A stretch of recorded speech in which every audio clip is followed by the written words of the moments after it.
A wonderful fact to reflect upon, that every human creature is constituted to be that profound secret and mystery to every other. A solemn consideration, when I enter a great city by night, that every one of those darkly clustered houses encloses its own secret, that every room in every one of them encloses its own secret, that every beating heart in the hundreds of thousands of breasts there is, in some of its imaginings, a secret to the heart nearest it. Something of the awfulness, even of death itself, is referable to this. No more can I turn the leaves of this dear book that I loved, and vainly hope in time to read it all. No more can I look into the depths of this unfathomable water, wherein, as momentary lights glanced into it, I have had glimpses of buried treasure and other things submerged. It was appointed that the book should shut with a spring, forever and forever, when I had read but a page. It was appointed that the water should be locked in an eternal frost, when the light was playing on its surface, and I stood in ignorance on the shore. My friend is dead, my neighbor is dead, my love, the darling of my soul, is dead. It is the inexorable consolidation and perpetuation of the secret that was always in that individuality, and which I shall carry in mind to my life's end. In any of the burial places of this city through which I pass, is there a sleeper more inscrutable than its busy inhabitants are, in their innermost personality, to me, or than I am to them? As to this, his natural and not to be alienated inheritance, the messenger on horseback had exactly the same possessions as the king, the first minister of state, or the richest merchant in London. So with the 3 passengers shut up in the narrow compass of one lumbering old mail coach, they were mysteries to one another, as complete as if each had been in his own coach and 6, or his own coach and 60, with the breadth of a county between him and the next. The messenger rode back at an easy trot, stopping pretty often at alehouses by the way to drink, but evincing a tendency to keep his own counsel, and to keep his hat cocked over his eyes. He had eyes that assorted very well with that decoration, being of a surface black, with no depth in the color or form, and much too near together, as if they were afraid of being found out in something, singly, if they kept too far apart. They had a sinister expression, under an old cocked hat like a 3-cornered spittoon, and over a great muffler for the chin and throat, which descended nearly to the wearer's knees. When he stopped for drink, he moved this muffler with his left hand, only while he poured his liquor in with his right. As soon as that was done, he muffled again. "No, Jerry, no," said the messenger, harping on one theme as he rode. "It wouldn't do for you, Jerry. Jerry, you honest tradesman, it wouldn't suit your line of business." Recalled. Bust me if I don't think he'd been a-drinking.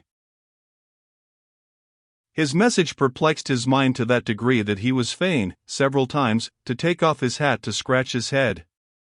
Except on the crown, which was raggedly bald, he had stiff, black hair, standing jaggedly all over it, and growing downhill almost to his broad, blunt nose. It was so like Smith's work, so much more like the top of a strongly spiked wall than a head of hair, that the best of players at leapfrog might have declined him, as the most dangerous man in the world to go over. While he trotted back with the message he was to deliver to the night watchman in his box at the door of Tellson's Bank, by Temple Bar, who was to deliver it to greater authorities within, the shadows of the night took such shapes to him as arose out of the message, and took such shapes to the mare as arose out of her private topics of uneasiness. They seemed to be numerous, for she shied at every shadow on the road. What time, the mail coach lumbered, jolted, rattled, and bumped upon its tedious way, with its 3 fellow inscrutables inside. To whom, likewise, the shadows of the night revealed themselves, in the forms their dozing eyes and wandering thoughts suggested. Tellson's Bank had a run upon it in the mail. As the bank passenger, with an arm drawn through the leathern strap, which did what lay in it to keep him from pounding against the next passenger, and driving him into his corner, whenever the coach got a special jolt, nodded in his place, with half-shut eyes, the little coach windows, and the coach lamp dimly gleaming through them, and the bulky bundle of opposite passenger, became the bank, and did a great stroke of business. The rattle of the harness was the chink of money, and more drafts were honored in 5 minutes than even Tellson's, with all its foreign and home connection, ever paid in thrice the time.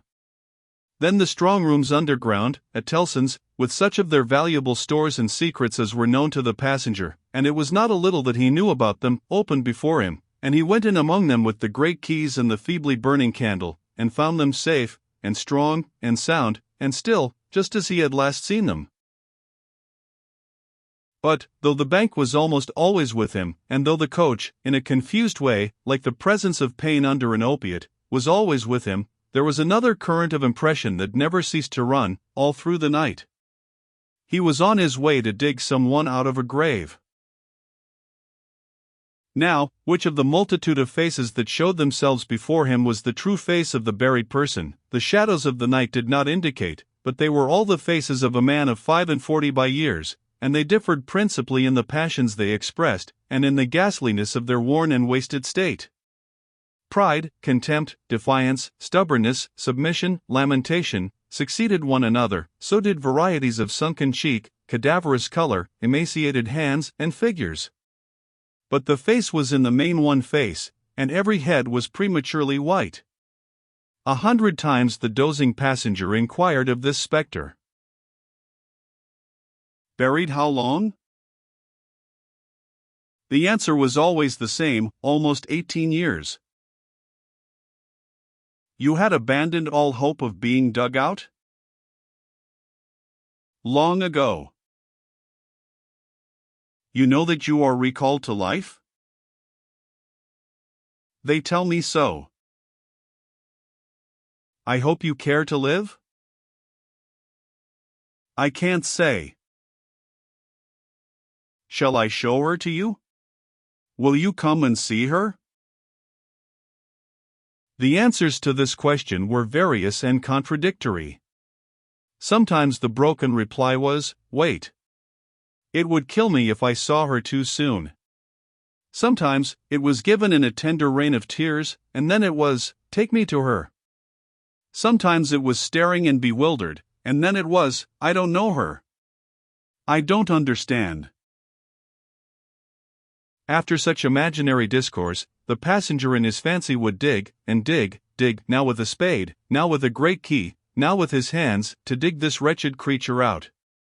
Got out at last, with earth hanging about his face and hair, he would suddenly fan away to dust.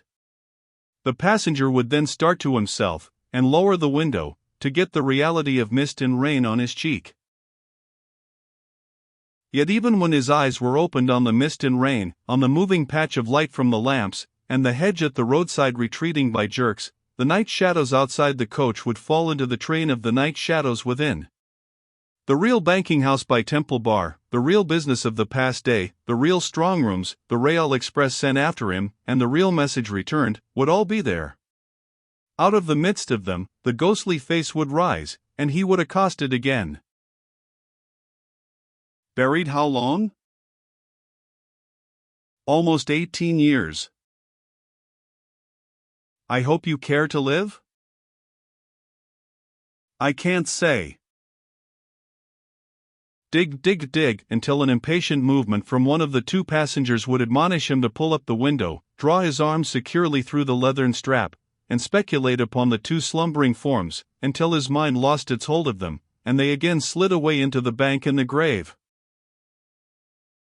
Buried how long? Almost 18 years. You had abandoned all hope of being dug out? Long ago. The words were still in his hearing as just spoken, distinctly in his hearing as ever spoken words had been in his life, when the weary passenger started to the consciousness of daylight, and found that the shadows of the night were gone. He lowered the window, and looked out at the rising sun. There was a ridge of plowed land, with a plow upon it where it had been left last night when the horses were unyoked. Beyond, a quiet coppicewood, in which many leaves of burning red and golden yellow still remained upon the trees. Though the earth was cold and wet, the sky was clear, and the sun rose bright, placid, and beautiful. 18 years, said the passenger, looking at the sun. Gracious Creator of day! To be buried alive for 18 years!